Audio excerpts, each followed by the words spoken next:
تلنگانہ کے deputy chief minister ملو بھٹی وکرامارکا نے کہا ہے کہ ریاست کو 3 کھرب ڈالر کی معیشت بنانے کا خواب تب ہی پورا ہوگا جب سرمایہ کاری کے ساتھ جدت پسندی یعنی نئی ایجادات اور نئی ٹیکنالوجی کو بھی اپنایا جائے۔ تلنگانہ اب اپنی موجودہ معیشت سے 16 گنا زیادہ بڑھنے کا ہدف رکھتا ہے اور اس مقصد کے لیے 2047 کا ویژن محض ایک کاغذی دستاویز نہیں بلکہ ہمارے مستقبل کا عہد ہے۔ انہوں نے کہا کہ صرف تعمیرات یا بنیادی ڈھانچے پر کام کرنے سے اتنی تیز رفتار ترقی ممکن نہیں بلکہ ہمیں اپنی معاشی سوچ کو جڑ سے بدلنا ہوگا۔ ان کے مطابق ترقی کا اصلی فارمولا سرمایہ پلس جدت = پیداوار۔ ڈپٹی چیف منسٹر نے نشاندہی کی کہ برسوں سے ہمارے نظام میں اجازت ناموں، کاغذی کارروائی اور دفتری مشکلات نے کاروبار میں آسانیاں کم کی اور اب صرف کاروبار میں سہولت پیدا کرنا کافی نہیں کیونکہ دنیا بہت تیزی سے آگے بڑھ رہی ہے۔ آج کی دنیا گہری ٹیکنالوجی، مصنوعی ذہانت اور نئی سائنسی ایجادات پر چل رہی ہے، اسی لیے صرف سہولیات دینا ایک ابتدائی قدم ہے۔ آگے بڑھنے کے لیے ریاست کو خطرہ مول لینے والی سوچ کو اپنانا ہوگا کیونکہ دنیا کی بڑی کامیابیاں کبھی بھی محفوظ راستے پر نہیں ملتی بلکہ وہ لوگ حاصل کرتے ہیں جو طویل عرصے تک محنت کرتے ہیں اور منافع کے بغیر بھی ہمت نہیں ہارتے۔ انہوں نے اسی لیے یہ اہم سوال اٹھایا کہ آخر وہ کون سا راستہ ہے جس سے ہم سرمایہ کو کھول سکیں اور ریاست میں بڑے پیمانے پر سرمایہ داخل ہو سکے۔ بھٹی وکرامارکا نے کہا کہ جدت یعنی نئی ایجادات ہمیشہ خطرے کے ساتھ جڑی ہوتی ہیں، اس لیے حکومت کو یہ فیصلہ کرنا ہوگا کہ کیا وہ نئی ٹیکنالوجی اور ایجادات سے فاصلہ رکھے جیسا کہ بعض ناقدین کہتے ہیں یا پھر حکومت آگے بڑھ کر جدت کے عمل میں حصہ لے اور اس خطرے کو بانٹیں۔ انہوں نے کہا کہ مصنوعی ذہانت اور خودکار نظام کے بڑھتے ہوئے رجحان نے لوگوں میں یہ ڈر پیدا کر دیا ہے کہ کہیں ان کی ملازمتیں ختم نہ ہو جائیں اور یہ بھی سوچنے کا بڑا سوال یہ ہے کہ ہم لوگوں کا یہ خوف کیسے کم کریں۔ تلنگانہ نے اپنے مستقبل کے منصوبے میں شہری علاقوں، نیم شہری علاقوں اور دیہی علاقوں کے لیے 3 الگ الگ سمتیں مقرر کی ہیں جنہیں علاج، پاکیزگی اور نایابی کا ماڈل کہا گیا ہے، یعنی شہری علاقے علاج، نیم شہری علاقے پاکیزگی اور دیہی علاقے نایابی کے مراکز بنیں گے۔ انہوں نے کہا کہ ہمارا ویژن دیہی علاقوں پر بھی اتنا ہی توجہ دیتا ہے جتنا شہروں پر، اس لیے سوال یہ بھی ہے کہ نئی ٹیکنالوجی کا استعمال کیسے ان علاقوں کے عام مسائل حل کرے۔ مثلاً ورنگل کے بنکروں کی پیداوار میں اضافہ کیسے ہو یا نظام آباد کے کسانوں کی آمدنی کیسے بڑھے اور ان شعبوں میں سرمایہ کیسے لایا جائے۔ تلنگانہ رائزنگ عالمی اجلاس 2 روز تک کنکور کے مستقبل شہر میں جاری ہے جہاں 44 ملکوں کے نمائندے، سرکاری عہدیداران اور تقریباً 2000 مہمان شریک ہو رہے ہیں۔ اجلاس کے دوسرے دن تلنگانہ تلی کے مجسمے کا ورچوئل افتتاح بھی کیا گیا جو کانگریس حکومت کی دوسری سالگرہ کے طور پر پیش کیا گیا۔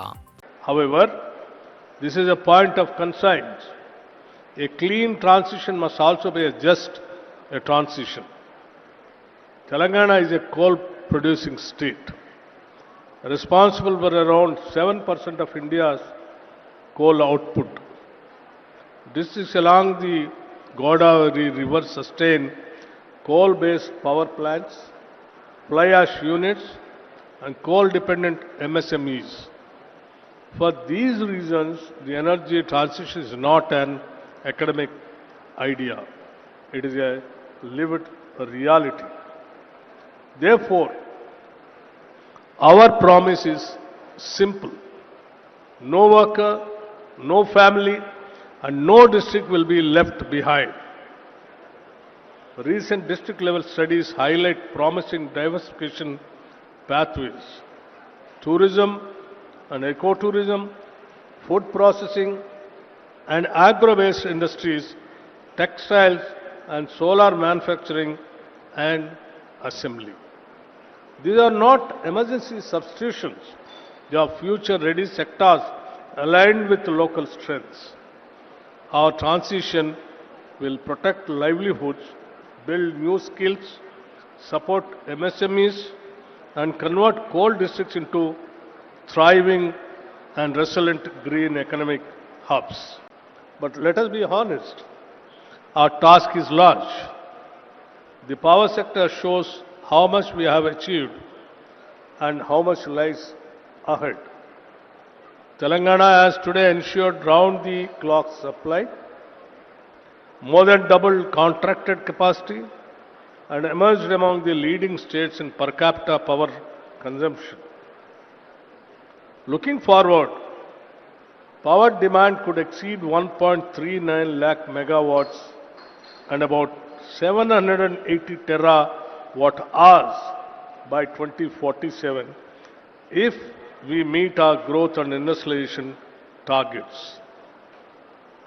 That scale of demand cannot and will not be met by business as usual. We will need more renewables, more storage, flexible thermal capacity, a stronger transmission backbone, a digital grids, resilient urban distribution system, and a financial ecosystem that can enable all of this. Traditional budgetary support alone cannot carry the ambition. Telangana will actively explore green and sustainability linked bonds, blended finance and multilateral and DFI backed facilities to complement public investment. मजीद खबरों के लिए हमारे channel मुंसिफ news 24/7 को देखते रहिए। अगर video अच्छी लगी तो लाइक करें, शेयर करें और चैनल को सब्सक्राइब करें।